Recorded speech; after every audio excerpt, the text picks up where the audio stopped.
हम व्यवस्थापिका को पढ़ेंगे राजनीति विज्ञान के अंतर्गत, और इससे भी बहुत सारे प्रश्न पूछे जाते हैं जीआईसी, यूपी जीआईसी में, LT grade, TGT, PGT, net, GRF आदि एग्जामों में।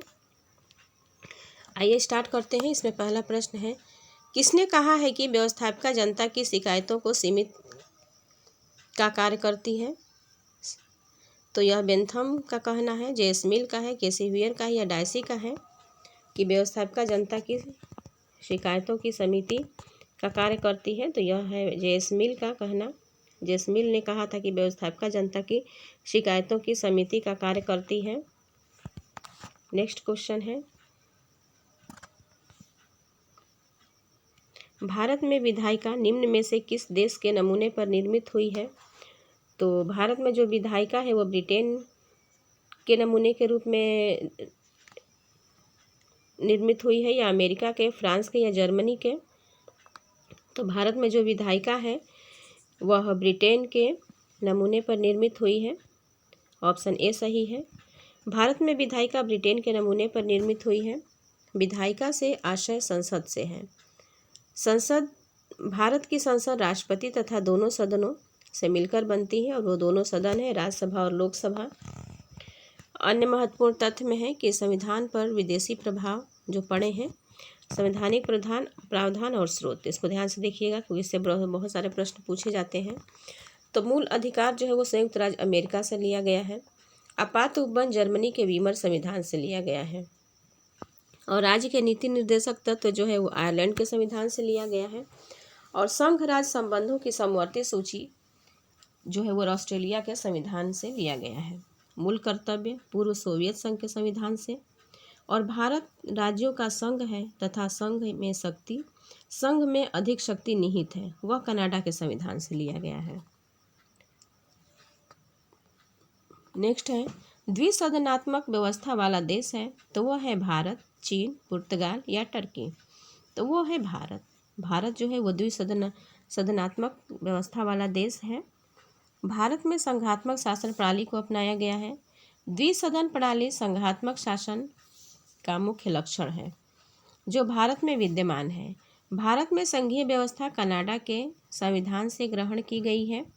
अमेरिका के संघीय व्यवस्था में राज्यों को समान महत्व प्रदान करते हुए प्रत्येक राज्य को द्वितीय सदन सीनेट में समान प्रतिनिधित्व प्रदान किया गया है, जबकि भारत के द्वितीय सदन में राज्यों के प्रतिनिधित्व उनके जनसंख्या के आधार पर प्रदान किया गया है। अन्य में है कि भारत में संसदीय प्रणाली ब्रिटेन से ली गई है।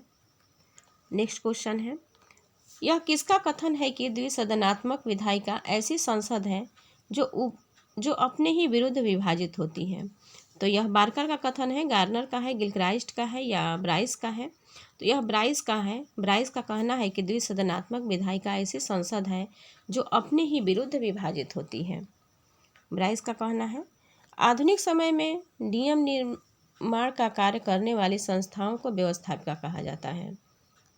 जिस किसी व्यवस्थापिका में 2 सदन होते हैं उसे द्विसदनीय विधायिका कहते हैं। ब्राइस ने कहा है कि द्विसदनीय विधायिका ऐसी संसद है जो अपने ही विरुद्ध विभाजित होती है। नेक्स्ट है, सामूहिक उत्तरदायित्व की विशेषता किस शासन पद्धति में पाई जाती है? तो वह संसदीय में पाई जाती है, अध्यक्षात्मक में पाई जाती है, मिश्रित में, या इनमें से कोई नहीं? तो सामूहिक उत्तरदायित्व की विशेषता जो है वो संसदीय शासन पद्धति में पाई जाती है। ऑप्शन ए सही है। संसदीय शासन प्रणाली में वास्तविक कार्यपालिका शक्ति मंत्रिपरिषद में निहित होती है। मंत्रिपरिषद के सदस्य विधायिका के भी सदस्य होते हैं। विधि निर्माण प्रक्रिया में भाग लेने के कारण मंत्रियों को अपने कार्यों का उत्तर विधायकों लोकसभा को देना पड़ता है।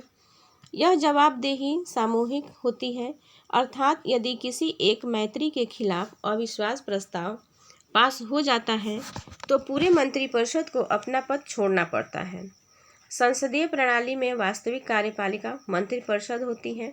मंत्रिपरिषद सामूहिक रूप से लोकसभा के प्रति उत्तरदायी होती है, अतः लोकसभा का विश्वास खोते ही मंत्रिपरिषद पद त्याग देती है। नेक्स्ट है, कानून का सर्वमान्य स्रोत है। तो कानून का सर्वमान्य स्रोत है परंपरा तथा रीति रिवाज, धर्म, कानूनी टिकाएं या विधानमंडल। तो कानून का सर्वमान्य स्रोत जो है वो है विधानमंडल, ऑप्शन डी सही है। कानून का सर्वमान्य स्रोत विधानमंडल है। भारत के संविधान के अनुसार राष्ट्रीय स्तर पर संसद सर्वोच्च विधायी निकाय है। संविधान की 7वीं अनुसूची में संघ तथा समवर्ती सूचियों में इसके लिए आवंटित अनेक विषय पर यह विधान बना सकती है। अवशिष्ट शक्ति चूंकि संसद में निहित है, अतः यह उन विषयों पर भी विधान बना सकती है जो विशेषतया राज्यों को न सौंपे गए हों। नेक्स्ट है, आधुनिक समय में अनेक कारणों में व्यवस्थापिका की तुलना में कार्यपालिका को अधिक महत्व प्राप्त हुआ है। निम्नलिखित में से सही कारणों का चयन करें। तो इसमें कल्याणकारी राज्य की अवधारणा, दूसरा है प्रदत्त विधान की अवधारणा, तीसरा है शासन के क्षेत्र में विशिष्ट ज्ञान की अवधारणा और चौथा है शासन की बढ़ती जटिलताएं।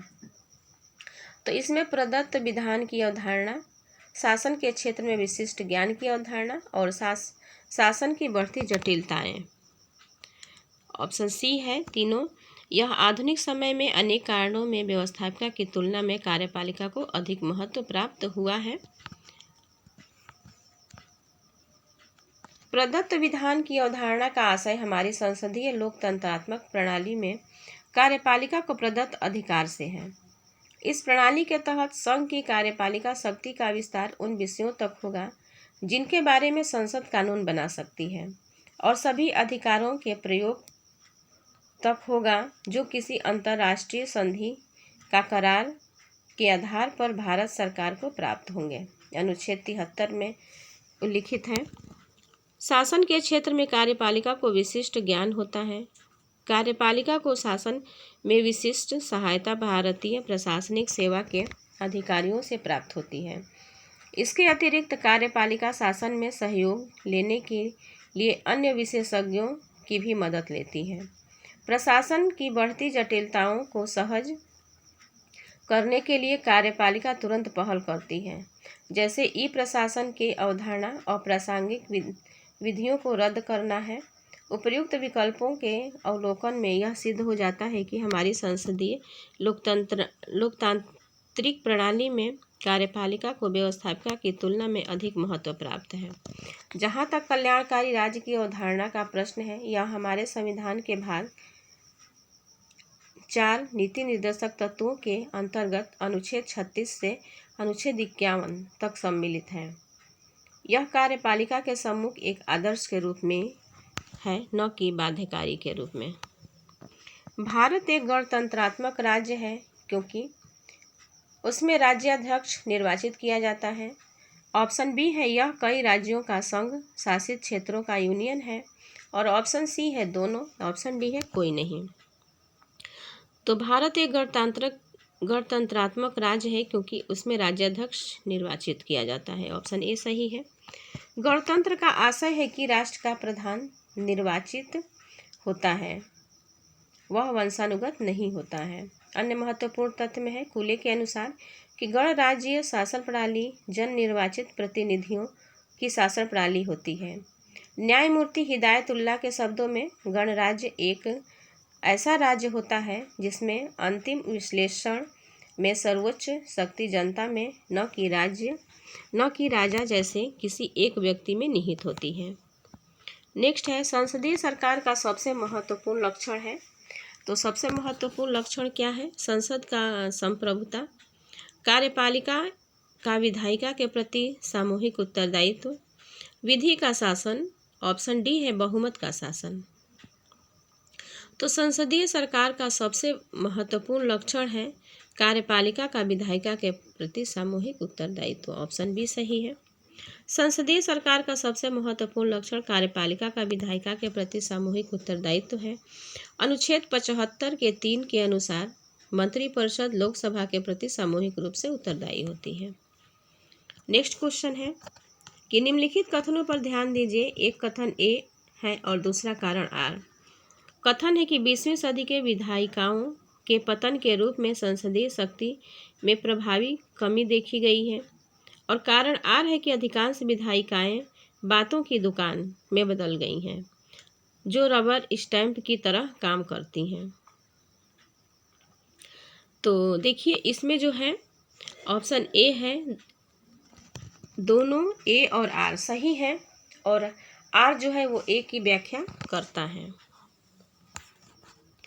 सरकार के 3 अंग होते हैं, व्यवस्थापिका, कार्यपालिका और न्यायपालिका।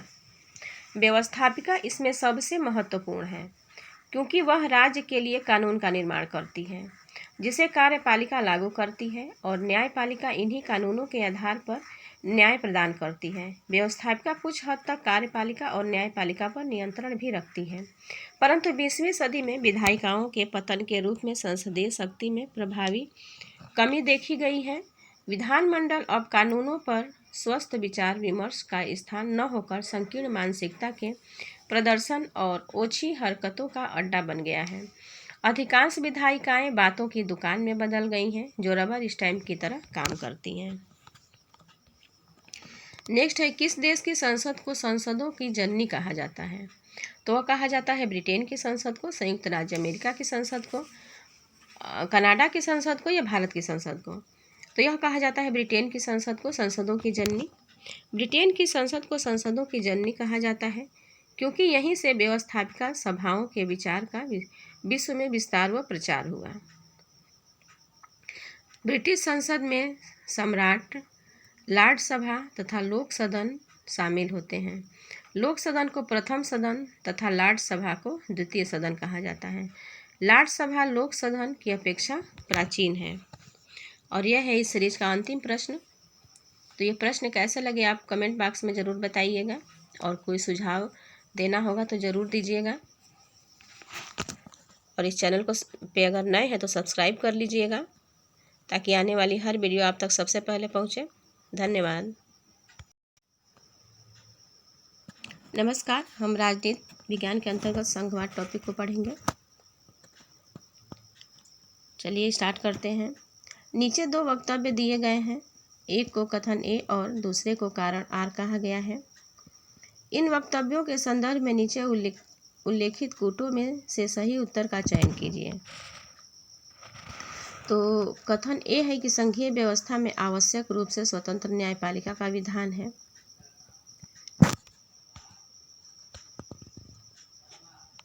कारण आर है, यह केंद्र तथा इकाइयों के बीच उत्पन्न विवाद का समाधान करती है।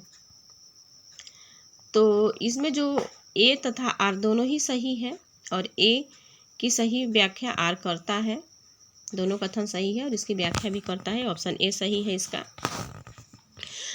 संघीय व्यवस्था में संविधान में केंद्र एवं इकाइयों के मध्य शक्तियों का विभाजन होता है। शक्तियों के स्पष्ट विभाजन के बावजूद भी विवाद के अनेक कारण बने रहते हैं, अतः विवादों का निष्पक्ष निस्तारण हो सके इसलिए स्वतंत्र न्यायपालिका की आवश्यकता होती है।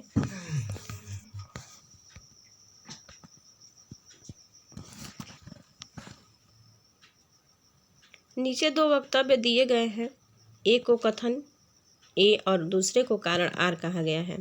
इन वक्तव्यों के संदर्भ के नीचे उल्लिखित कूटों में से सही का उत्तर का चयन करना है। तो कथन ए है कि संघात्मक ढांचे में केंद्रीय सरकार शक्तिशाली होना स्वाभाविक है, और कारण आर दिया है कि शक्तिशाली केंद्र के लिए 5 कारक उत्तरदायी हैं, यथा युद्ध राजनीति, मंदी की राजनीतिक,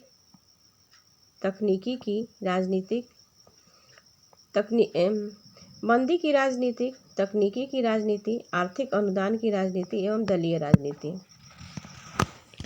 तो इसमें देखिए ए और आर दोनों ही सही है, और ए जो है वो व्याख्या, ए की सही व्याख्या आर करता है। ऑप्शन ए सही है इसमें।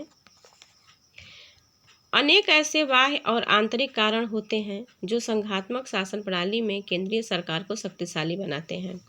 यदि केंद्र शक्तिहीन होगा तो वह उक्त कारणों का समाधान नहीं कर पाएगा। भारत एवं अमेरिका सहित सभी संघात्मक प्रणालियों में युद्ध, अर्थव्यवस्था, तकनीकी, आर्थिक सहायता एवं दलीय राजनीति के कारण केंद्रीय सरकारें शक्तिशाली बनी हुई हैं। नेक्स्ट है, भारतीय संघीय व्यवस्था की विशेषता है। तो विशेषता क्या है? शक्तियों का बंटवारा, शक्तियों का पृथक्करण, न्यायिक स्वतंत्र न्यायपालिका या प्रधानमंत्री का नेतृत्व। तो जो भारतीय संघीय व्यवस्था की जो विशेषता है वो है शक्तियों का बंटवारा और स्वतंत्र न्यायपालिका। 1 और 3 सही है। भारतीय संघीय व्यवस्था में शक्तियों का विभाजन तथा स्वतंत्र न्यायपालिका जैसे विशेषताएं विद्यमान हैं। शक्तियों का पृथक्करण अध्यक्षात्मक शासन प्रणाली की विशेषता है, जबकि प्रधानमंत्री का नेतृत्व संसदीय शासन प्रणाली में पाया जाता है। नेक्स्ट क्वेश्चन है, संघात्मक व्यवस्था का मुख्य लक्षण है। तो संघात्मक व्यवस्था का मुख्य लक्षण क्या है? प्रांतीय सरकारें सर्वोच्च होती हैं। ऑप्शन बी है कि राजनीतिक दल सर्वोच्च होते हैं। ऑप्शन सी है शक्तियों का एकत्रीकरण होता है। ऑप्शन डी है संविधान की सर्वोच्चता। तो इसमें संघात्मक व्यवस्था का जो मुख्य लक्षण है वो है संविधान की सर्वोच्चता। ऑप्शन डी सही है। संघात्मक शासन प्रणाली में केंद्र एवं इकाइयों के बीच शक्तियों के विभाजन का स्रोत संविधान है, इसलिए इस प्रकार की शासन प्रणाली में संविधान को सर्वोच्च माना जाता है। नेक्स्ट है, निम्नलिखित में से संघीय शासन की क्या विशेषता है? तो वह है अलिखित संविधान, इकहरी नागरिकता, एक सदनीय विधायिका और ऑप्शन डी में है कि केंद्र तथा इकाई के बीच शक्तियों का विभाजन। तो संघीय शासन की जो विशेषता है वो है केंद्र तथा इकाई के बीच शक्तियों का विभाजन। ऑप्शन डी सही है। निम्नलिखित में से क्या भारतीय संघवाद का अनिवार्य लक्षण नहीं है?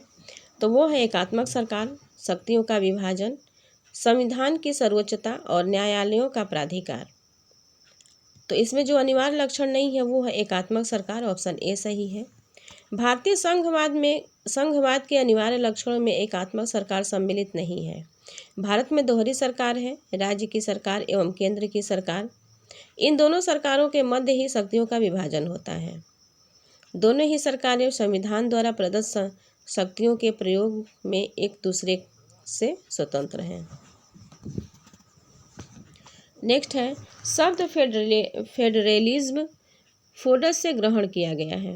यह किस भाषा से लिया गया है? तो यह स्पेनिश से लिया गया है, लैटिन से लिया गया है, फ्रेंच से लिया गया है या अंग्रेजी से लिया गया है? तो यह लैटिन से लिया गया है। फेडरलिज्म शब्द लैटिन भाषा के फोडस से ग्रहण किया गया है। फेडरलिज्म शब्द लैटिन भाषा को फोएडस से निकला है, जिसका अर्थ है संविधान या समझौता। अतः शब्द उत्पत्ति की दृष्टि से समझौते द्वारा निर्मित राज्य को संघ राज्य कहा जा सकता है। संघात्मक शासन व्यवस्था आधुनिक युग की देन है। वैसे तो कुछ विद्वानों ने 13वीं-14वीं शताब्दी में ही संघात्मक शासन की झलक देखी, परंतु यथार्थ में आधुनिक युग में इसका प्रारंभ 1787 ईस्वी में अमेरिका के संविधान की रचना के साथ हुआ। नेक्स्ट क्वेश्चन है, निम्नलिखित में से अमेरिका की संघ राज्य पद्धति की विशेषता नहीं है। तो क्या नहीं है? शक्ति का विभाजन, सर्वोच्च न्यायालय का अस्तित्व, न्यायिक संगठन के 3 समुच्चय और ऑप्शन डी में है कि लिखित संविधान। तो अमेरिका की संघ राज्य पद्धति में जो विशेषता नहीं है वो है न्यायिक संगठन के 3 समुच्चय। ऑप्शन सी सही है। अमेरिकी संविधान में शक्ति का विभाजन, सर्वोच्च न्यायालय का अस्तित्व तथा लिखित संविधान द्वारा आदि विशेषताएं हैं, किंतु न्यायिक संगठन के 3 समुच्चय इसकी विशेषता नहीं है। अन्य महत्वपूर्ण तथ्य में है फिलाडेल्फिया सम्मेलन 1787 ईस्वी के माध्यम से अमेरिका के जिस संविधान का निर्माण हुआ उसकी निम्न विशेषताएं हैं। तो वो है लिखित संविधान, संघात्मक संविधान, अवरोध एवं संतुलन का संबंध सरकार के 3 अंगों के मध्य, अध्यक्षात्मक शासन प्रणाली, अत्यधिक संक्षिप्त संविधान, मात्र 7 अनुच्छेद थे मूल संविधान में, और अनम्य संविधान, प्रतिनिधि गणराज्य, न्यायिक सर्वोच्चता, शक्ति विभाजन का सिद्धांत, मौलिक अधिकार, संविधान की सर्वोच्चता, जनता की प्रभुत्व शक्ति संपन्नता, लूट प्रथा और दोहरी नागरिकता, ये अमेरिका के संविधान की मुख्य विशेषताएं हैं। नेक्स्ट है, संघीय व्यवस्था में प्रायः निम्न की आवश्यकता होती है। तो लिखित संविधान और शक्ति विभाजन की, लिखित संविधान और संसदीय संप्रभुता की, मौलिक अधिकार और नीति निर्देशक सिद्धांत की, मौलिक अधिकार और कर्तव्य की। तो संघीय व्यवस्था में प्रायः आवश्यकता होती है लिखित संविधान और शक्ति विभाजन की। नेक्स्ट है, निम्नलिखित में से कौन सी एक संघवाद की विशेषता नहीं है? तो कौन सी नहीं है? दोहरी सरकार, दोहरी नागरिकता, संघ से अलग होने का अधिकार या शक्तियों का विभाजन। तो जो विशेषता नहीं है वो है संघ से अलग होने का अधिकार, ऑप्शन सी सही है। संघ से विलग होने का अधिकार किसी भी संघात्मक प्रणाली की विशेषता नहीं है। सोवियत रूप जैसे महापरिसंघ वाली व्यवस्थाओं में इकाइयों को यह अधिकार प्राप्त था। दोहरी नागरिकता के संबंध में यह विवाद का विषय है कि इसे संघात्मक व्यवस्था की विशेषता माना जाए या नहीं। भारत और कनाडा में इकहरी नागरिकता है, फिर भी में संघात्मक व्यवस्थाएं हैं। इस संबंध में यह माना जाता है कि दोहरी नागरिकता संघात्मक प्रणाली की विशेषता तो है परंतु मूल विशेषता नहीं है। नेक्स्ट है सहयोगी संघवाद का उदाहरण है। तो सहयोगी संघवाद का उदाहरण है अमेरिका, नाइजीरिया, स्विट्जरलैंड या कनाडा। तो यह है अमेरिका। सहयोगी संघवाद का उदाहरण अमेरिका है। सहयोगी संघवाद का उदाहरण अमेरिकी संघ है क्योंकि यहाँ पर राज्यों ने आपस में मिलकर संघ की रचना की है। जब कई राज्य समान शक्तियाँ रखते हुए कई समझौता करते हैं उसे संघवाद कहा जाता है। संविधान निर्माण के समय अमेरिका इसका प्रमुख उदाहरण था। अमेरिकी संघ अनेक प्रभुत्व संपन्न राज्यों द्वारा स्वेच्छा से किए गए करार का परिणाम था।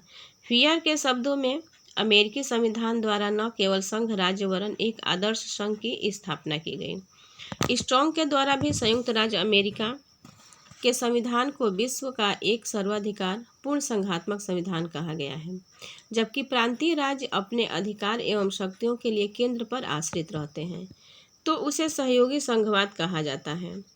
कनाडा में प्रांतों का जन्म केंद्र के जन्म से पहले नहीं हुआ था बल्कि संघ के एक अधिनियम के द्वारा प्रांतों को राज्य बनाकर उन्हें कुछ अधिकार प्रदान किए गए। अतः कनाडा सहयोगी संघवाद का उदाहरण है। नेक्स्ट है निम्नलिखित में से कौन एक भारतीय संघवाद को सहयोगी संघवाद के रूप में परिभाषित करता है? तो वह है मॉरिन जोन्स, केसी वियर, लिविंगस्टोन या ग्रानविल ऑस्टिन।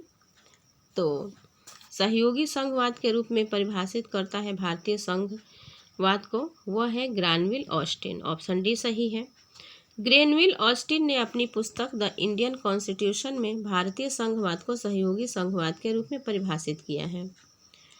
इसके अनुसार भारत में प्रबल केंद्रीय सरकार है, फिर भी इसका परिणाम यह नहीं कि प्रांतीय सरकारें कमजोर होकर केंद्रीय राजनीति के प्रशासनिक अभिकरण मात्र ही बन जाएं। नेक्स्ट है संघात्मक सरकार के सफल संगठन हेतु आवश्यक शर्त क्या है? तो वो है भौगोलिक समीपता, सामाजिक और राजनीतिक संस्थाओं में समानता, ऑप्शन सी है केंद्र राज्य समन्वय और ऑप्शन डी है उपर्युक्त सभी। तो वो है उपर्युक्त सभी सरकार के सफल संगठन हेतु आवश्यक शर्त है केंद्र राज्य समन्वय, सामाजिक और राजनीतिक संस्थाओं में समानता और भौगोलिक समीपता, सभी सही हैं। संघात्मक सरकार के सफल संगठन हेतु भौगोलिक समीपता, सामाजिक और राजनीतिक संस्थाओं में समानता तथा केंद्र राज्य समन्वय इसकी पूर्व शर्तों में शामिल है। केसी वियर ने अपनी पुस्तक फेडरल गवर्नमेंट में निम्नलिखित को संघात्मक व्यवस्था की स्थापना के लिए उत्तरदायी माना है। सैनिक असुरक्षा की भावना, आर्थिक लाभ की आशा, राजनीतिक संस्थाओं में समानता और विदेशी शक्तियों से स्वतंत्र रहने की इच्छा, 5 विभिन्न राजनीतिक इकाइयों में राजनीतिक मेलजोल का होना आदि। नेक्स्ट है भारतीय और अमेरिकी संघवाद में जिस एक बिंदु पर समानता पाई जाती है वह है अवशिष्ट शक्तियों का केंद्र के पास होना, अवशिष्ट शक्तियों का राज्य के पास होना, कुछ विषयों में समवर्ती अधिकार का होना और ऑप्शन डी में है कि केंद्र और राज्य के बीच विवाद होने पर सर्वोच्च न्यायालय का पंचायत करना। तो भारतीय और अमेरिकी संघवाद में जिस एक बिंदु पर समानता पाई जाती है वह है केंद्र और राज्य के बीच विवाद होने पर सर्वोच्च न्यायालय का पंचायत करना, ऑप्शन डी सही है। भारतीय एवं अमेरिकी संघवाद में केंद्र एवं राज्य के मध्य विवाद होने पर सर्वोच्च न्यायालय द्वारा उसे सुलझाया जाता है, इसलिए भारतीय संघवाद को अमेरिकी संघवाद के निकट माना जाता है। अन्य महत्वपूर्ण तथ्य में है कि कि पूर्ण विकसित संघात्मक शासन प्रणाली में 3 विशेषताएं अनिवार्यतः पाई जाती हैं। पहली है संविधान की सर्वोच्चता, दूसरी है संघीय सरकार एवं संघ की इकाइयों के मध्य शक्तियों का वितरण, और तीसरी है एक सर्वोच्च न्यायिक सत्ता का अस्तित्व, ताकि संघ एवं उसकी इकाइयों के बीच कोई विवाद पैदा होने पर उनका समाधान कर सकें।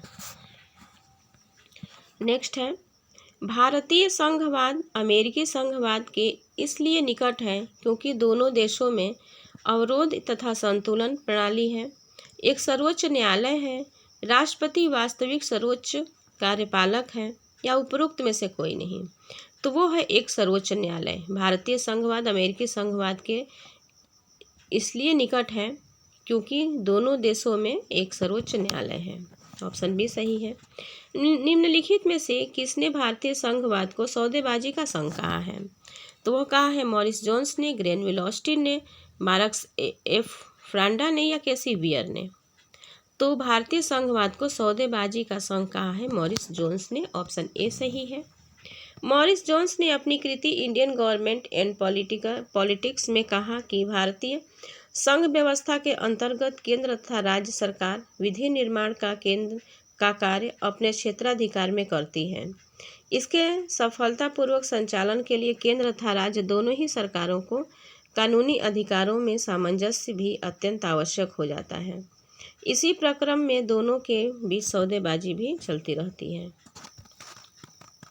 नेक्स्ट क्वेश्चन है, निम्नलिखित में से किस देश का संविधान एक संघीय दृष्टांत का नहीं है? तो वो है संयुक्त राज्य अमेरिका का, स्विट्जरलैंड का, ऑस्ट्रेलिया का, या ग्रेट ब्रिटेन का। तो ग्रेट ब्रिटेन का संविधान है जो एक संघीय दृष्टांत नहीं है, वो ग्रेट ब्रिटेन है। ग्रेट ब्रिटेन में एकात्मक शासन प्रणाली है। ब्रिटेन में समस्त शक्तियां केंद्र में निहित हैं। इसके विपरीत संयुक्त राज्य अमेरिका, स्विट्जरलैंड, ऑस्ट्रेलिया तथा भारत में संघात्मक शासन प्रणाली है।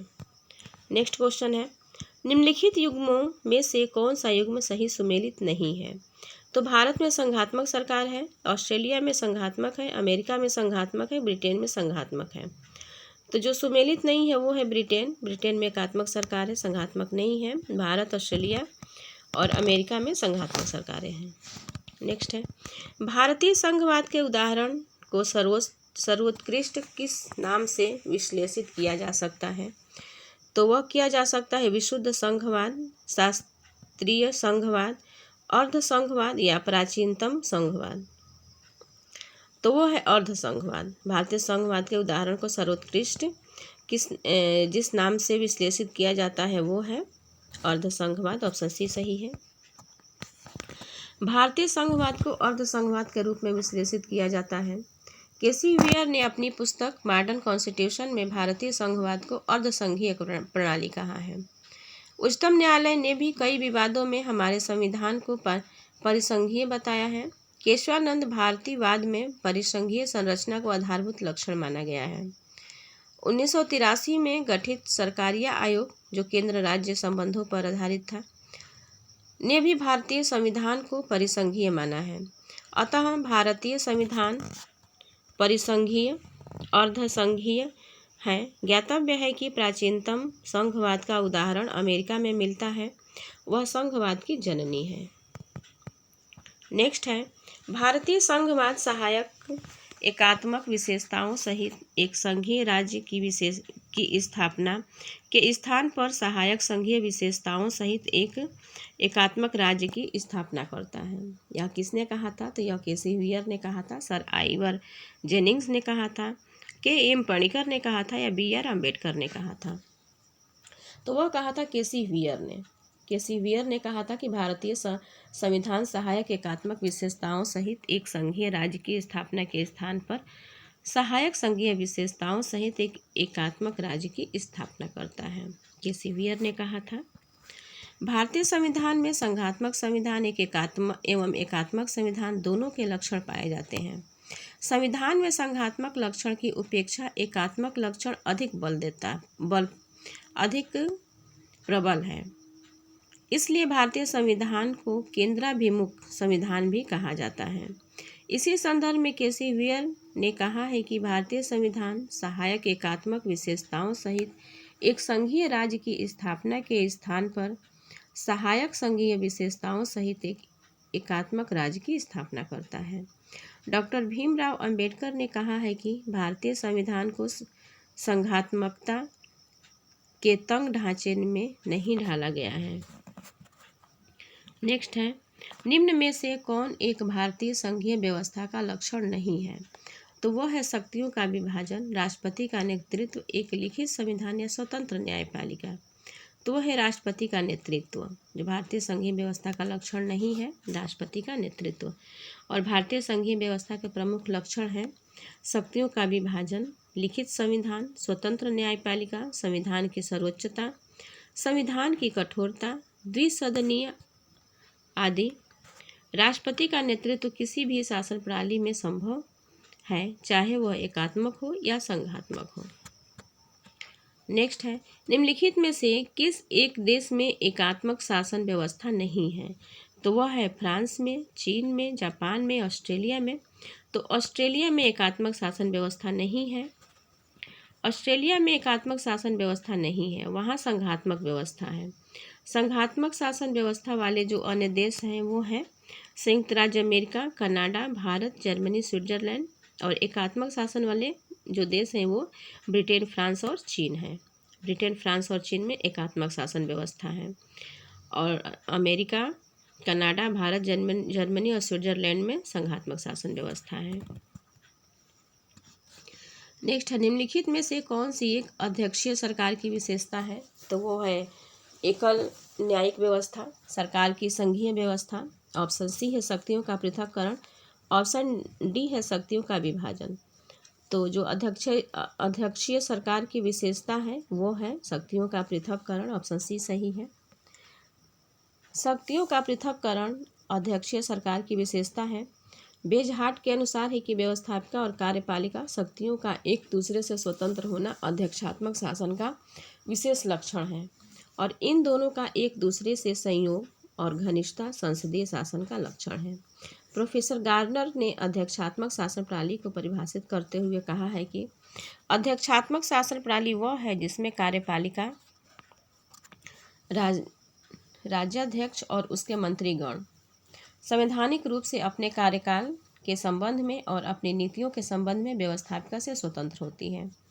इस प्रकार की प्रणाली में राज्याध्यक्ष नाम मात्र का कार्यपालक नहीं होता है बल्कि वास्तविक अधिशासक होता है और वह कानून द्वारा प्राप्त शक्तियों का वास्तविक रूप में प्रयोग करता है। संयुक्त राज्य अमेरिका अध्यक्षीय शासन प्रणाली का जन्मदाता और सर्वोत्तम उदाहरण है। नीचे दी गई शासन प्रणालियों को उनके आवश्यक गुणों से मिलाइए और प्रदत्त उत्तर से सही उत्तर का चयन कीजिए। तो इसको हम देखते हैं व्याख्या से। देखिए, प्रश्न में दी गई शासन प्रणालियों में उनके आवश्यक गुण और निम्नवत हैं जो हैं कैबिनेट शासन प्रणाली जो है वो सामूहिक उत्तरदायित्व है और अध्यक्षात्मक शासन प्रणाली की विशेषता जो है वो शक्ति पृथक्करण है और संघात्मक शासन प्रणाली के आवश्यक गुण शक्ति विभाजन है और एकात्मक के हैं शक्ति संकेंद्रण। नेक्स्ट है, निम्न में से किस देश में संघीय और अध्यक्षीय तरह की सरकारों का सम्मिश्रण विद्यमान है? तो वो है ब्रिटेन में, फ्रांस में, संयुक्त राज्य अमेरिका में या चीन में। तो वो फ्रांस में है। संसदीय और अध्यक्षीय तरह की सरकारों का सम्मिश्रण फ्रांस में है। जनरल डी गॉल द्वारा निर्मित फ्रांसीसी संविधान जो 4 अक्टूबर 1958 से लागू हुआ वह फ्रांस के पंचम गणराज्य का संविधान कहलाता है। इसमें संसदीय एवं अध्यक्षीय शासन प्रणालियों में समन्वय स्थापित कर अपनाया गया है।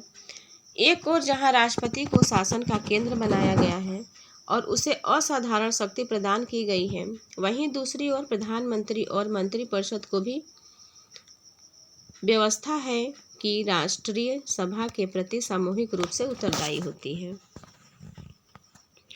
नेक्स्ट है, निम्नलिखित युग्मों में से सही युग्म नहीं है। तो वो है ब्रिटेन एकात्मक, अमेरिका एकात्मक, ऑस्ट्रेलिया संघात्मक, भारत संघात्मक। तो वो है अमेरिका एकात्मक क्योंकि अमेरिका में भी संघात्मक सरकार है और ब्रिटेन में एकात्मक है। ऑस्ट्रेलिया, भारत और अमेरिका ये तीनों में संघात्मक सरकारें हैं।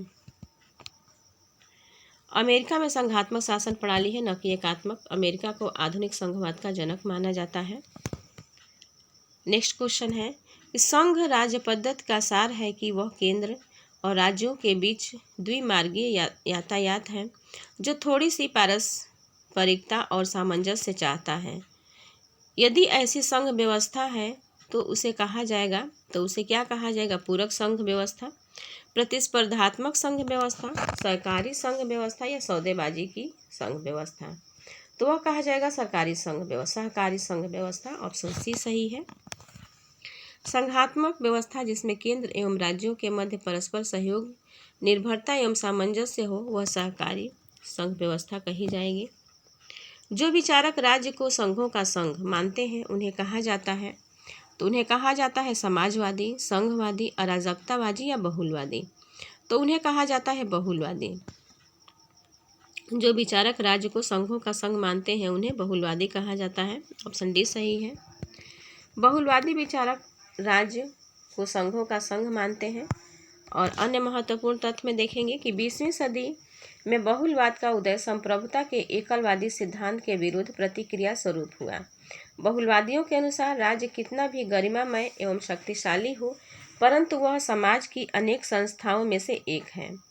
बहुलवादी न तो अराजकतावादियों व श्रमाधिपत्यवादियों की भांति राज्य का अंत चाहते हैं, न ही वे राज्य को सर्वशक्तिशाली रूप में स्वीकारते हैं।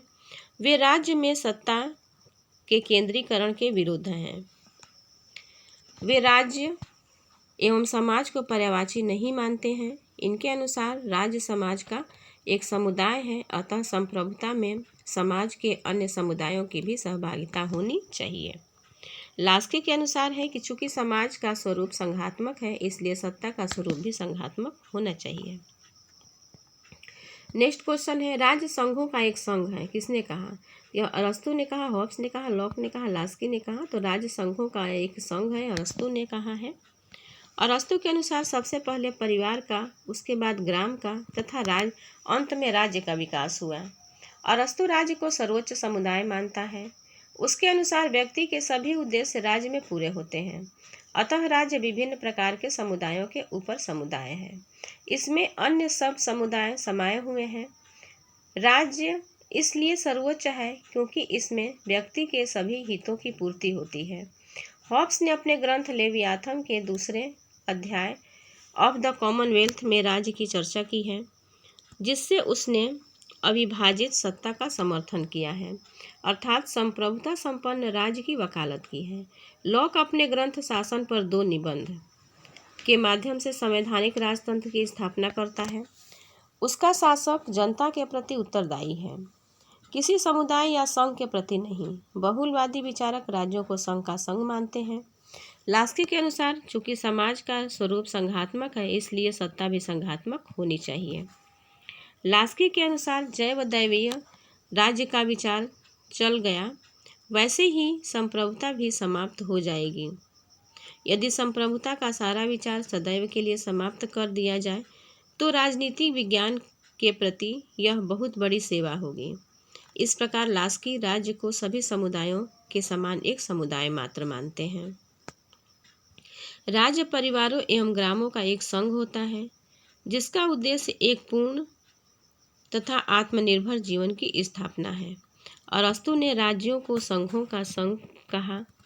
संघीय व्यवस्था की सबसे प्रमुख विशेषता पूरी तरह उचित और व्यावहारिक संवैधानिक प्रावधानों के जरिए संघ में शामिल होने वाले इकाई राज्यों को एक निश्चित सीमा तक स्वायत्तता की गारंटी देना है। नेक्स्ट है, किस संविधानवादी विचारक ने प्राकृतिक अवस्था का चित्रण शांति, सद्भावना, पारस्परिकता और सहायता और सुरक्षा की अवस्था के रूप में किया है? तो वह क्या है? हॉब्स ने, लॉक ने, रूसो ने या हेनरी मैन ने? तो यह लॉक ने किया है। संविधानवादी विचारक ने प्राकृतिक अवस्था का चित्रण शांति, सद्भावना, पारस्परिक सहायता और सुरक्षा की अवस्था के रूप में लॉक ने किया है। ऑप्शन बी सही है। सामाजिक समझौता सिद्धांत के विचारक लॉक के अनुसार प्राकृतिक अवस्था शांति, सद्भावना, पारस्परिक सहायता और सुरक्षा की अवस्था है। अन्य महत्वपूर्ण तथ्य में है सामाजिक समझौता सिद्धांत का प्रतिपादन सर्वप्रथम ग्रीस के सोफिस्ट विचारकों ने किया था। इन्होंने राज्य को एक कृत्रिम एवं मानव निर्मित संस्था और मनुष्यों के मध्य हुए समझौते का फल माना तथा राज्य की दैवी उत्पत्ति का खंडन किया। हॉब्स के अनुसार प्राकृतिक अवस्था में मनुष्य स्वभाव से स्वार्थी निर्मम था। उसका जीवन एकांकी, दीनहीन, घृणित, पाशविक तथा क्षणभंगुर था। रूसो के अनुसार प्राकृतिक अवस्था में मनुष्य सर्वथा सरल, समानतापूर्ण और सुखमय जीवन बिताता था। नेक्स्ट क्वेश्चन है अमेरिकी संविधान में बिल ऑफ राइट्स किस संशोधन द्वारा जोड़ा गया है? तो वो 13वां संशोधन है, 14वां है, 15वां संशोधन है या प्रथम 10 संशोधन है? तो बिल ऑफ राइट्स जो है वो प्रथम 10 संशोधनों द्वारा जोड़ा गया है। 1789 ईस्वी में प्रवर्तित मूल अमेरिकी संविधान को कोई पृथक अधिकार पत्र सम्मिलित नहीं था, परंतु जनता की मांग पर 1791 ईस्वी में संविधान में 10 संशोधन हुए जिसमें नागरिकों के अधिकारों का उल्लेख किया गया है। इन्हीं संशोधनों के सामूहिक रूप को अधिकार पत्र बिल ऑफ राइट्स कहा जाता है। और यह है इस सीरीज का अंतिम प्रश्न। तो ये प्रश्न आपको कैसे लगे कमेंट बॉक्स में ज़रूर बताइएगा। अगर अच्छे लगे तो भी बताइएगा, नहीं अच्छे लगे तो भी बताइएगा। अपना सुझाव ज़रूर दीजिएगा कमेंट बॉक्स में। और इस चैनल पर अब नए हैं तो आप इसी को सब्सक्राइब कर लीजिए ताकि आने वाली हर वीडियो आप तक सबसे पहले पहुँचे। धन्यवाद। नमस्कार। आज हम राजनीति विज्ञान के अंतर्गत न्यायपालिका टॉपिक को पढ़ेंगे और इससे भी बहुत ही प्रश्न पूछे जाते हैं UP GIC, LT grade, net, GRF, TGT, PGT आदि एग्ज़ामों में।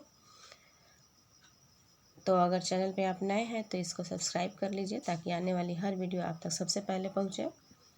चलिए स्टार्ट करते हैं। जब भारतीय न्यायिक व्यवस्था में लोकहितवाद आया तब भारत के मुख्य न्यायमूर्ति कौन थे? तो उस समय एम हिदायतुल्लाह थे, पीएन भगवती थे, एमएन अहमदी थे या एएस आनंद थे? तो देखिए ऑप्शंस जो दिए गए हैं ये ऑप्शन सही नहीं दिए गए हैं इस प्रश्न के। इसकी हम व्याख्या पढ़ेंगे कि भारतीय न्यायिक व्यवस्था में सर्वोच्च न्यायालय की पहल पर जनहित याचिकाओं की शुरुआत हुई। इसके तहत नागरिक समाज का कोई व्यक्ति या समूह जनहित के मामले में न्यायिक उपचार प्राप्त करने हेतु न्यायालय की शरण ले सकता है। सर्वप्रथम सर्वोच्च न्यायालय के न्यायाधीश पीएन भगवती द्वारा वर्ष 1979 में हुसैन आरा खातून केस में जनहित याचिका स्वीकार की गई थी। इस याचिका को पुष्पा कपिला हिंगोरानी ने दाखिल किया था। इन्हें जनहित याचिका की माता के नाम से भी जाना जाता है। तो जनहित याचिका की माता के नाम से किसको जाना जाता है? तो कपिला हिंगोरानी को। उल्लेखनीय है कि जिस समय पीएन भगवती ने यह याचिका स्वीकार की थी उस समय वे सर्वोच्च न्यायालय के न्यायाधीश थे, न कि मुख्य न्यायाधीश। तो जो ऑप्शंस में दिया है मुख्य न्यायाधीश तो वो सर्वोच्च न्यायालय के थे। और सर्वोच्च न्यायालय में न्यायाधीश के रूप में इनकी नियुक्ति 17 जुलाई 1973 को हुई, जबकि मुख्य न्यायाधीश के रूप में इनका कार्यकाल 12 जुलाई 1985 से 20 दिसंबर 1986 तक था। जबकि जनहित याचिका स्वीकार करने के समय वाईवी चंद्रचूड़ जो 22 फरवरी से 1978 से 11 जुलाई 1985 तक थे। सर्वोच्च न्यायालय के मुख्य न्यायाधीश थे, अतः दिए गए विकल्प में से कोई सही नहीं है। इसमें नेक्स्ट क्वेश्चन है कि निम्न में से चुनिए। तो निम्न में से चुनना है कि न्यायपालिका की कुशलता के लिए आवश्यकता है। तो विचारधारा के प्रति प्रतिबद्धता की, कार्यपालिका द्वारा न्यायाधीशों को हटाना, विधायिका द्वारा न्यायाधीशों का मनोनयन, और ऑप्शन डी में है कि स्वतंत्र न्यायपालिका। तो इसमें न्यायपालिका की कुशलता के लिए जो पहली आवश्यकता है वो है स्वतंत्र न्यायपालिका।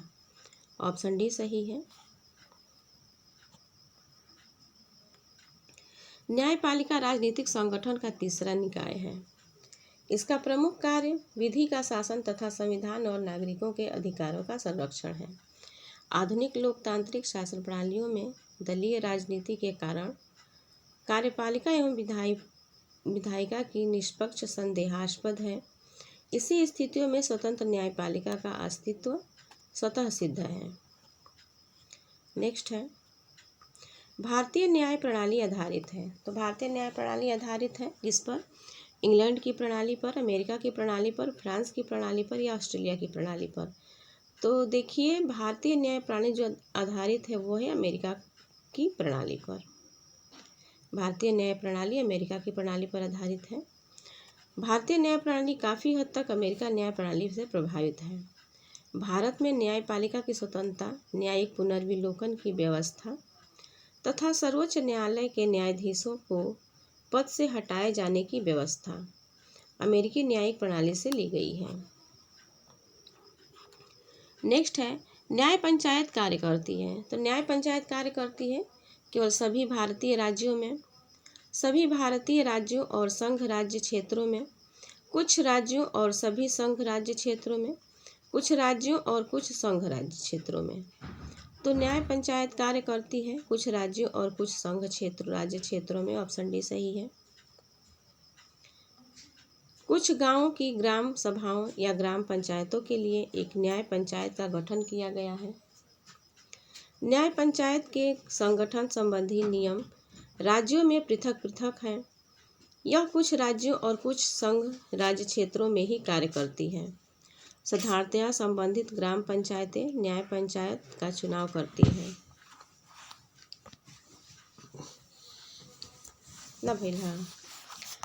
अन्य महत्वपूर्ण तथ्य में हम देखेंगे कि न्याय पंचायतें ग्रामीणों के लघु सिविल तथा क्रिमिनल विवादों को सुनती है तथा निर्णय देती है। निर्णय में वह एक निश्चित धनराशि तक जुर्माना भी कर सकती है, लेकिन कारावास का दंड नहीं दे सकती। आगे देखेंगे कि ग्रामीणों के छोटे छोटे पारस्परिक विवादों को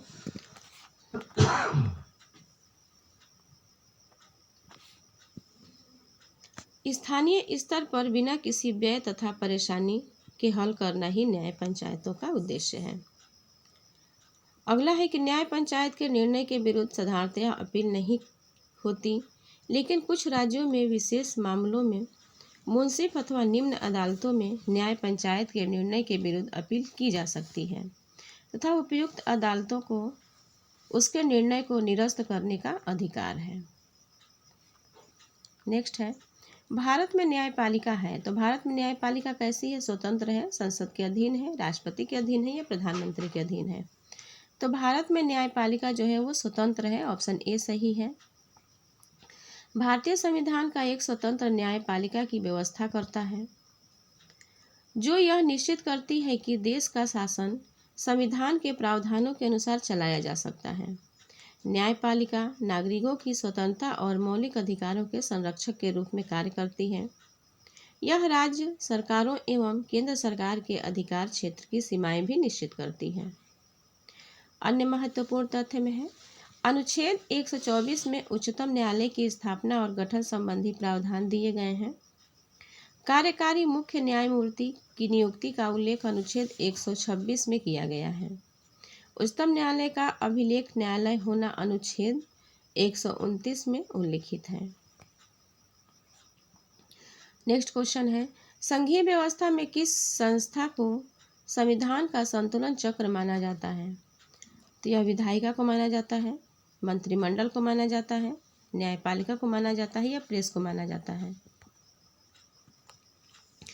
ऑप्शन से विधायिका को, मंत्रिमंडल, न्यायपालिका, ऑप्शन डी में है प्रेस। तो संघीय व्यवस्था में जिस संस्था को संविधान का संतुलन चक्र माना जाता है वो है न्यायपालिका। ऑप्शन सी सही है। न्यायपालिका को संघीय व्यवस्था में संविधान का संतुलन चक्र माना जाता है। न्यायपालिका किसी भी जनतंत्र के लिए 3 प्रमुख अंगों में से एक है। अन्य 2 अंग हैं कार्यपालिका और व्यवस्थापिका। न्यायपालिका संप्रभुता संपन्न राज्य की तरफ से कानून का सही अर्थ निकालती है एवं कानून के अनुसार न चलने वालों को दंडित करती है। इस प्रकार न्यायपालिका विवादों को सुलझाने एवं अपराध कम करने का काम करती है, जो अप्रत्यक्ष रूप से समाज के विकास का मार्ग प्रशस्त करती है। अन्य महत्वपूर्ण तथ्य में है भारत के सर्वोच्च न्यायालय के न्यायाधीशों की अवकाश ग्रहण करने की आयु जो है वो 65 वर्ष है। जिले का सबसे बड़ा दीवानी न्यायालय जिला जज का न्यायालय है।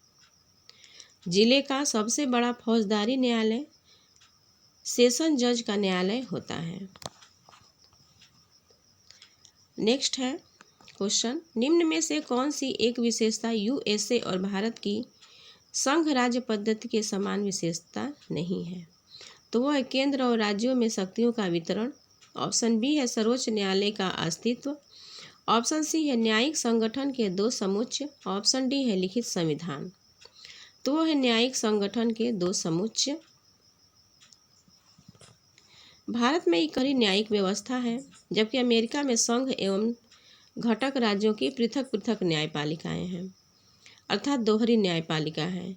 प्रत्येक राज्य की न्यायपालिका पृथक है। उसका संगठन एवं क्षेत्राधिकार संबंधित राज्य के संविधान द्वारा निर्धारित किया जाता है।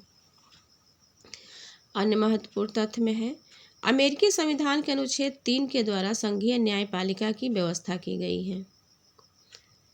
अमेरिकी सर्वोच्च न्यायालय की स्थापना वर्ष 1789 में कांग्रेस के न्यायपालिका अधिनियम द्वारा की गई थी।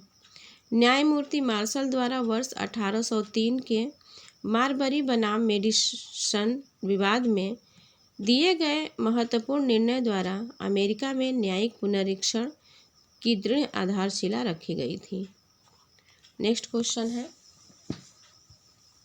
निम्नलिखित में से किस देश में न्यायिक पुनरावलोकन की व्यवस्था नहीं है? तो वो है अमेरिका में, इंग्लैंड में, पाकिस्तान में या भारत में? तो वो है इंग्लैंड में न्यायिक पुनर्विलोकन की व्यवस्था नहीं है। ब्रिटेन में लॉर्ड सभा ही सर्वोच्च दीवानी एवं फौजदारी अपीलीय न्यायालय है, अतः वहाँ न्यायिक पुनरावलोकन की व्यवस्था नहीं है।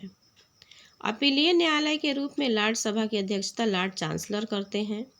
लॉर्ड सभा के केवल अपीलीय लॉर्ड या विधि लॉर्ड ही उसके न्यायिक कार्यों में भाग लेते हैं। अन्य महत्वपूर्ण तथ्य में है ब्रिटिश न्याय व्यवस्था का आधार विधि के शासन का सिद्धांत है। जूरी व्यवस्था ब्रिटिश न्याय व्यवस्था की एक प्रमुख विशेषता है। ब्रिटिश न्यायपालिका के अधीन संपूर्ण देश में एक रूप न्यायालय व्यवस्था का अभाव है। नेक्स्ट क्वेश्चन है, भारत का उच्चतम न्यायालय संयुक्त राज्य अमेरिका के उच्चतम न्यायालय से भिन्न है। तो किस रूप में भिन्न है? संविधान के संरक्षण की भूमिका में, सलाहकार की भूमिका में, देश के न्यायिक क्षेत्र में सर्वोच्च सत्ताधिकारी की भूमिका में, अपने रिक्त अधिकार क्षेत्र में। तो किस रूप में भिन्न है? तो वो है सलाहकार की भूमिका में। भारत का उच्चतम न्यायालय संयुक्त राज्य अमेरिका के उच्चतम न्यायालय से सलाहकार की भूमिका के रूप में भिन्न है। भारत के संविधान में अनुच्छेद 143 के तहत राष्ट्रपति को यह अधिकार है कि वह विधिक महत्व के किसी प्रश्न पर उच्चतम न्यायालय से परामर्श कर सकता है। यद्यपि राष्ट्रपति द्वारा रखे गए विधिक तथ्यों पर उच्चतम न्यायालय परामर्श देने के लिए बाध्य नहीं है, और साथ ही उच्चतम न्यायालय द्वारा दिए गए परामर्श को राष्ट्रपति मानने के लिए बाध्य नहीं है। वह है परामर्शदात्री क्षेत्राधिकार अमेरिकी सर्वोच्च न्यायालय को प्राप्त नहीं है।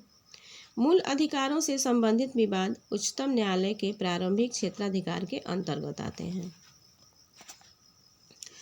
नेक्स्ट है, सीमाओं के भीतर हम अपने न्यायाधीशों का आदर करते हैं, पर कोई न्यायाधीश अथवा कोई न्यायालय अपने को व्यवस्थापिका का तीसरा सदन नहीं बना सकता।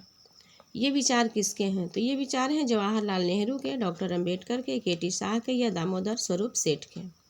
तो यह विचार हैं जवाहरलाल नेहरू के कि सीमाओं के भीतर हम अपने न्यायाधीशों का आदर करते हैं, पर कोई न्यायाधीश अथवा कोई न्यायालय अपने को व्यवस्थापिका का तीसरा सदन नहीं बना सकता।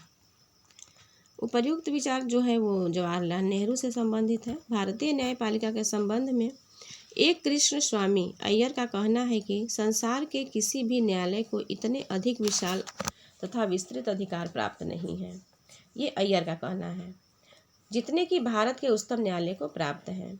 अन्य महत्वपूर्ण तथ्य में है बी. ऑस्टिन ने भारतीय सर्वोच्च न्यायालय को सामाजिक क्रांति का संरक्षक कहा है। और ए कृष्ण स्वामी अय्यर के अनुसार भारतीय संविधान का भावी स्वरूप बहुत कुछ सर्वोच्च न्यायालय के कार्य एवं उसके द्वारा दिए गए निर्देशों पर निर्भर है। एम.वी. पायली का विचार है कि अपनी विधिक और व्यापक शक्तियों के कारण सर्वोच्च न्यायालय देश के न्याय क्षेत्र में सर्वोच्च संस्था है तथा देश के संविधान एवं कानूनों का संरक्षक है। नेक्स्ट है, न्यायिक पुनर्समीक्षा का सिद्धांत सर्वप्रथम प्रतिपादित किया था। तो यह प्रतिपादित किया था स्विट्जरलैंड में, भारत में, इंग्लैंड में या अमेरिका में। तो न्यायिक पुनर्समीक्षा का सिद्धांत जो है सर्वप्रथम प्रतिपादित किया गया था अमेरिका में। ऑप्शन डी सही है।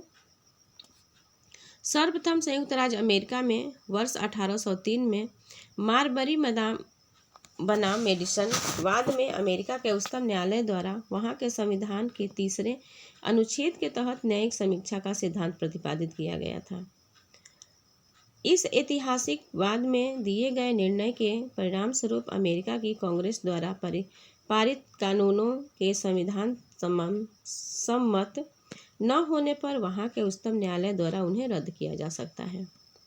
अन्य महत्वपूर्ण तथ्य में देखेंगे कि अमेरिका से प्रेरित होकर भारत के संविधान का अनुच्छेद 13 द्वारा न्यायपालिका को न्यायिक पुनर्विलोकन का अधिकार दिया गया है। इस अनुच्छेद के अनुसार राज्य कोई ऐसी विधि नहीं बनाएगा जो इस भाग 3 द्वारा प्रदत्त अधिकारों को छीनती है या न्यून करती है, और इस खंड के उल्लंघन में बनाई गई प्रत्येक विधि उल्लंघन की मात्रा तक शून्य होगी। अपने अनेक निर्णय से उच्चतम न्यायालय ने अपनी न्यायिक पुनर्विलोकन की शक्ति का विस्तार किया। केशवानंद भारती के बाद में दिए गए निर्णय के अनुसार अगर संसद द्वारा बनाई गई कोई विधि या संवैधानिक संशोधन संविधान के आधारभूत ढांचे का उल्लंघन करता है तो उसे उच्चतम न्यायालय द्वारा अमान्य घोषित किया जा सकता है। नेक्स्ट क्वेश्चन है, न्यायिक पुनर्विलोकन का सिद्धांत भारत ने किस देश के संविधान से ग्रहण किया है? तो यह ग्रेट ब्रिटेन से ग्रहण किया है, संयुक्त राज्य अमेरिका से ग्रहण किया है, आयरलैंड से ग्रहण किया है या फ्रांस से ग्रहण किया है? तो परिभाषा में अभी हमने पढ़ा कि न्यायिक पुनर्विलोकन का सिद्धांत भारत ने संयुक्त राज्य अमेरिका से ग्रहण किया है। नेक्स्ट है, संविधान में न्यायिक पुनर्विलोकन का सिद्धांत ग्रहण किया गया है संयुक्त राज्य अमेरिका, छात्र ऑप्शन के अनुसार से यूएसए के संविधान से। न्यायिक समीक्षा का अभिकल्पना कहाँ के संविधान द्वारा ली गई है? तो वह ली गई है यूएसएसआर के संविधान से, यूके के संविधान से, यूएसए के संविधान से या स्विट्जरलैंड के संविधान से? तो वह ली गई है यूएसए के संविधान से। न्यायिक समीक्षा की अभिकल्पना यूएसए के संविधान से ली गई है। न्यायिक पुनर्विलोकन की व्यवस्था नहीं है, तो नहीं है किसमें? यूएसए में, भारत में, इंग्लैंड में या फ्रांस में? तो वह इंग्लैंड में नहीं है न्यायिक पुनर्विलोकन की व्यवस्था। ऑप्शन सी सही है। न्यायिक पुनर्विलोकन का तात्पर्य है कि न्यायपालिका को विधायिका द्वारा पारित कानूनों और अथवा कार्यपालिका के कृत्यों की समीक्षा करने की शक्ति प्राप्त है। इंग्लैंड में संसद सर्वोच्च है और उसके बनाए कानूनों को न्यायपालिका द्वारा अवैध घोषित किया जा सकता है। अन्य महत्वपूर्ण तथ्य में है, यूएसए में वहाँ के उच्चतम न्यायालय को वहाँ की विधायिका कांग्रेस द्वारा पारित कानूनों को संविधान के उल्लंघन करने की दशा में अवैध घोषित करने की शक्ति प्राप्त है। यूएसए से प्रेरित होकर भारत में भी न्यायपालिका को न्यायिक पुनर्विलोकन की शक्ति दी गई है। फ्रांस में संवैधानिक परिषद द्वारा वहाँ की विधायिका द्वारा पारित कानूनों पर वहाँ के राष्ट्रपति की स्वीकृति से पूर्व उनके संविधान सम्मत होने की जांच करने की शक्ति प्राप्त है। नेक्स्ट है, विधि की उचित प्रक्रिया किस देश की न्याय व्यवस्था का आवश्यक लक्षण है? तो वो है संयुक्त राज्य अमेरिका का, ब्रिटेन का, चीन का या भारत का? तो विधि की उचित प्रक्रिया जो है वो संयुक्त राज्य अमेरिका के न्याय की आवश्यक लक्षण है। अमेरिकी संविधान में कानून की उचित प्रक्रिया शब्दावली अपनाया गया है, जबकि भारतीय संविधान में जापानी संविधान की शब्दावली कानून द्वारा स्थापित प्रक्रिया को अपनाया गया है। इस आधार पर अमेरिकी सर्वोच्च न्यायालय किसी भी कानून की वैधानिकता की जांच विधायी संस्था की विधि निर्माण क्षमता के साथ साथ इस आधार पर भी कर सकता है कि वह कानून की उचित प्रक्रिया की शर्तों को पूरा करता है या नहीं, अर्थात यदि यह कानून प्रकृति न्याय के कुछ सामान्य सिद्धांतों के विरुद्ध हो तो उसे सर्वोच्च न्यायालय असंवैधानिक घोषित कर सकती है। यही कारण है कि अमेरिकी सर्वोच्च न्यायालय को न्यायिक पुनर्विलोकन की शक्ति भारतीय सर्वोच्च न्यायालय के न्यायिक पुनरावलोकन शक्ति से अधिक है, क्योंकि भारतीय सर्वोच्च न्यायालय किसी विधि को असंवैधानिक तक घोषित कर सकती है जब विधायिका के विधि निर्माण क्षमता के वह बाहर हो। भारतीय न्यायपालिका किसी विधि को अपनी उचित अनुचित धारणाओं के आधार पर उसे असंवैधानिक घोषित नहीं कर सकती। और यह है लास्ट। तो ये प्रश्न आपको कैसे लगे कमेंट बॉक्स में ज़रूर बताइएगा, और कोई सुझाव देना हो तो ज़रूर दीजिएगा। धन्यवाद। नमस्कार। आज हम राजनीति विज्ञान के अंतर्गत कार्यपालिका को पढ़ेंगे, जो कि LT grade, GRS, net, GRF, TGT, PGT आदि एग्ज़ामों में पूछा जाता है इससे प्रश्न। और अगर आप इस चैनल पर नए हैं तो इसको सब्सक्राइब कर लीजिए ताकि आने वाली हर वीडियो आप तक सबसे पहले पहुंचे। स्टार्ट करते हैं। इसमें पहला प्रश्न है, शासन के एकात्मक स्वरूप में। तो शासन के एकात्मक स्वरूप में ऑप्शन ए में है कि कार्यपालिका एवं विधायिका की शक्तियों का पृथक्करण होता है। ऑप्शन बी में है कि शक्तियों का विभाजन होता है। ऑप्शन सी है कि कार्यपालिका का गठन विधायिका के सदस्यों में से होता है। ऑप्शन डी है एक दलीय व्यवस्था होती है। तो इसमें जो ऑप्शंस दिए हुए हैं वो सही नहीं है। हम इसके व्याख्या देखेंगे कि कार्यपालिका एवं विधायिका के मध्य शक्तियों का पृथक्करण अध्यक्षात्मक शासन प्रणाली की विशेषता है। शक्तियों का विभाजन संघात्मक व्यवस्था में पाया जाता है। तीसरे विकल्प में संसदीय व्यवस्था की विशेषता प्रकट होती है। चतुर्थ में एक दलीय व्यवस्था को एकात्मक शासन से संबंधित नहीं किया जा सकता। एकात्मक शासन व्यवस्था एक दलीय, द्विदलीय और बहुदलीय किसी भी दलीय व्यवस्था से संबंधित हो सकता है। नेक्स्ट है, कार्यपालिका के नामधारी अध्यक्ष का सर्वोत्तम उदाहरण है। तो कार्यपालिका के नामधारी अध्यक्ष का सर्वोत्तम उदाहरण है अमेरिका, रूस, इंग्लैंड और चीन। तो इसमें जो है वो है इंग्लैंड कार्यपालिका के नामधारी अध्यक्ष का सर्वोत्तम उदाहरण है। इसकी व्याख्या है कि संसदीय शासन प्रणालियों में दो प्रकार की कार्यपालिका का उल्लेख मिलता है, नाम मात्र की और वास्तविक कार्यपालिका। इंग्लैंड में नाम मात्र की कार्यपालिका राजा को कहा जाता है। इंग्लैंड में नाम मात्र की कार्यपालिका राजा को कहा जाता है तथा वास्तविक कार्यकारी शक्तियों का प्रयोग प्रधानमंत्री के नेतृत्व में मंत्रिपरिषद करती है। और भारत की संसदीय प्रणाली में भी दोनों प्रकार की कार्यपालिका पाई जाती है। इंग्लैंड नामधारी अध्यक्ष का सर्वोत्तम उदाहरण है। नेक्स्ट क्वेश्चन है, निम्न में से किस देश में बहुल कार्यपालिका है। तो बहुल कार्यपालिका किस में है, नेपाल में है, जर्मनी में है, स्विट्जरलैंड में है या इंग्लैंड में है। तो बहुल कार्यपालिका जो है वो स्विट्जरलैंड में है। स्विट्जरलैंड में 7 सदस्यों वाली बहुल कार्यपालिका वर्तमान में है। कितने सदस्यों वाली है, तो 7 सदस्यों वाली है। कार्यपालिका में शामिल 7 सदस्यों में शक्ति और उसके प्रयोग की समानता है।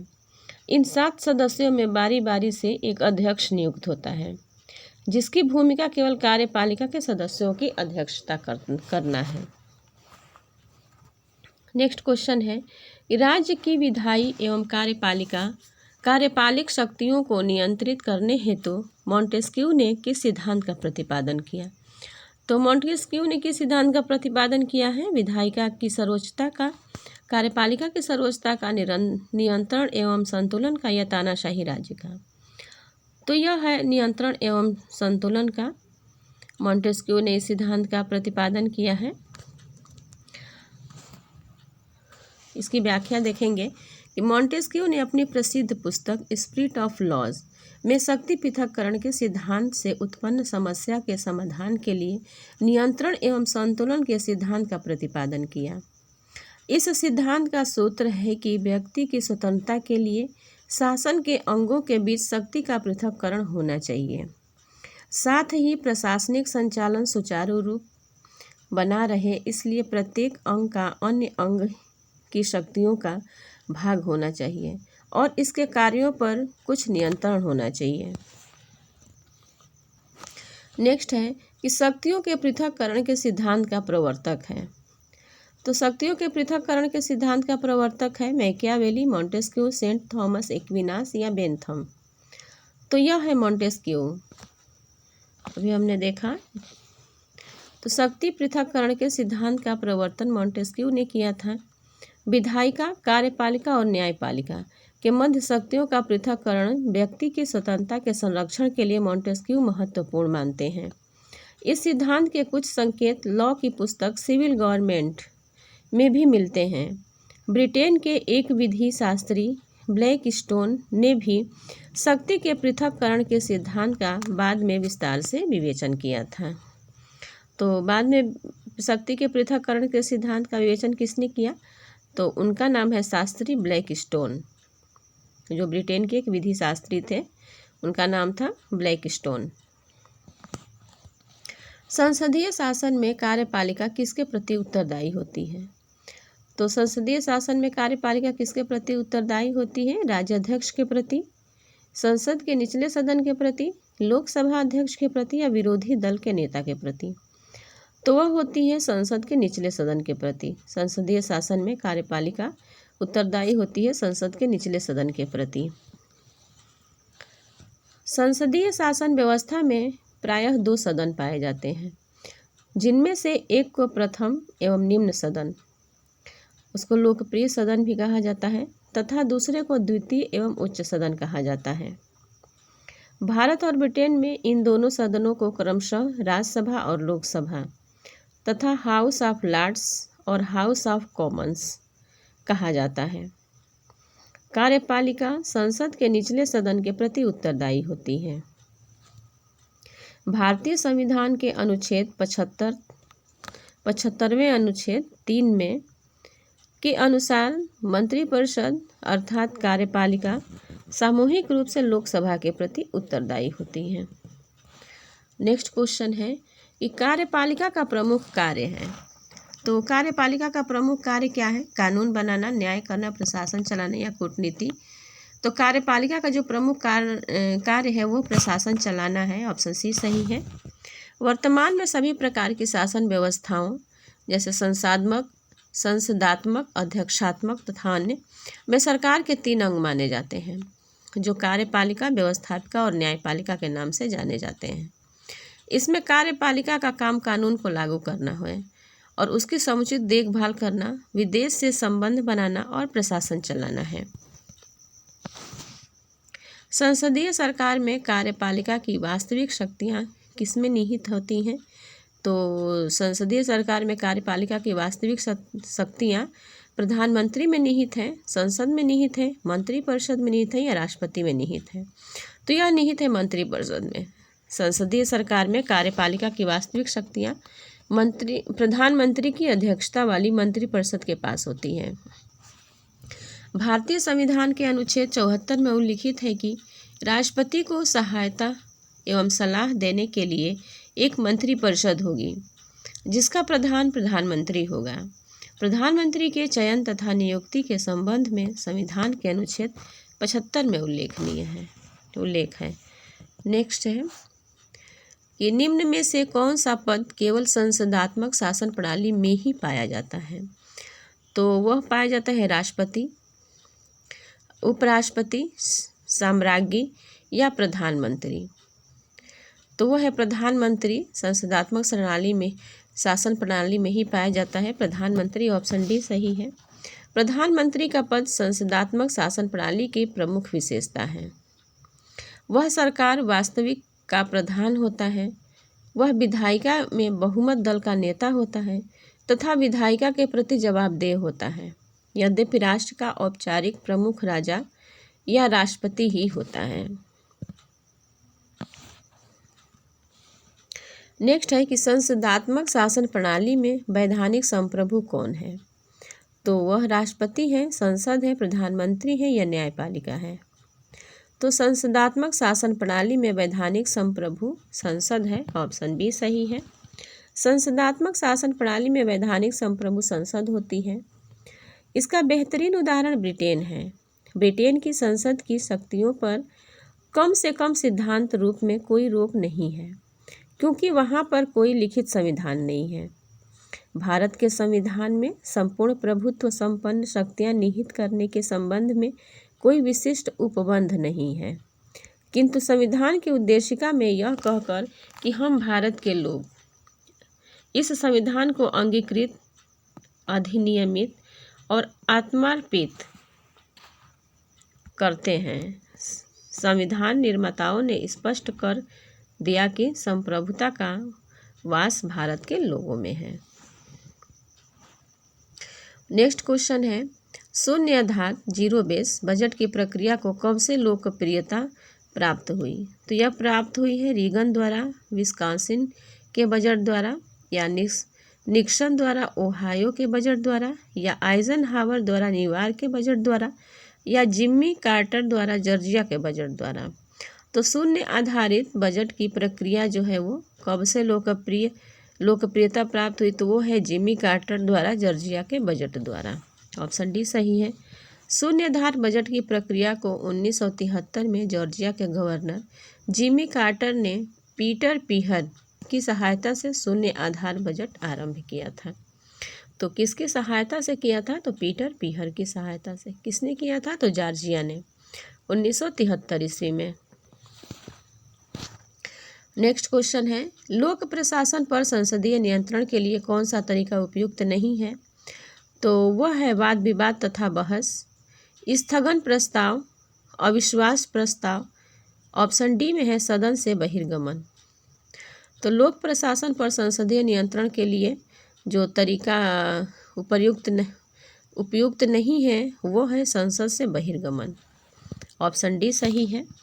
लोक प्रशासन पर संसदीय नियंत्रण के लिए अनेक प्रक्रियागत उपाय उपलब्ध हैं, जैसे स्थगन प्रस्ताव, एडजॉर्जमेंट मोशन, ध्यानाकर्षण सूचनाएं, इसको कॉलिंग अटेंशन बोलते हैं, अल्पकालीन चर्चाएं और नियम 377 के अधीन उल्लेख।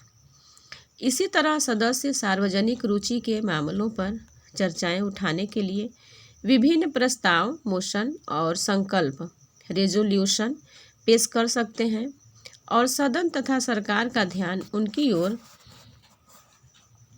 दिला सकते हैं।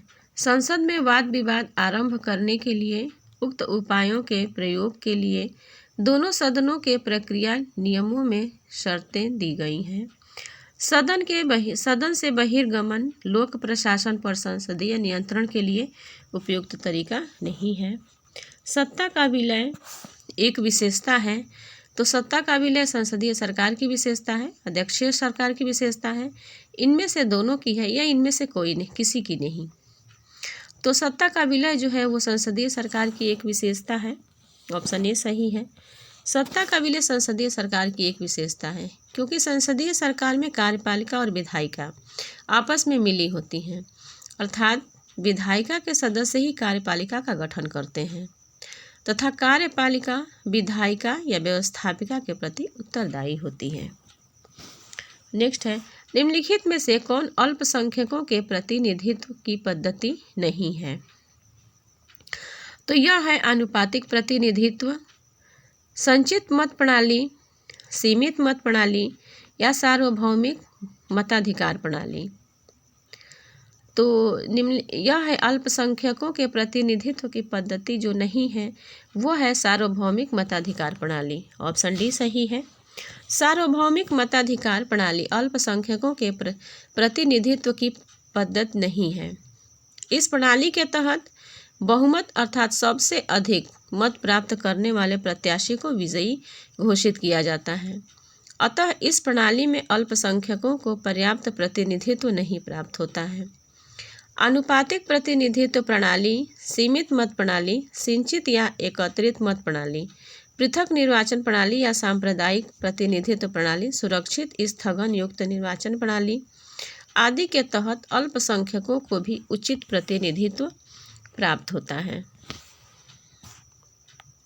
नेक्स्ट है, एक संसदीय प्रकार की सरकार में निम्नलिखित में से कौन वास्तविक कार्यकारी शक्तियों का उपभोग करता है? तो वो है राज्य का प्रमुख, मंत्रिमंडल, सर्वोच्च न्यायालय और संसद।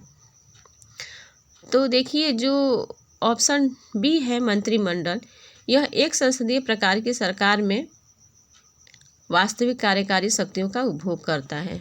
मंत्रिमंडल ऑप्शन बी सही है।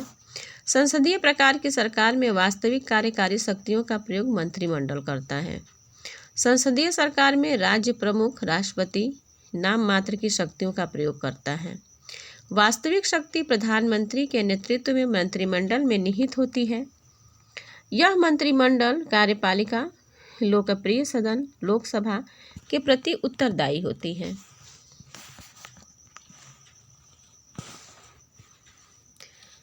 नेक्स्ट है कार्यपालिका का प्रमुख कार्य है।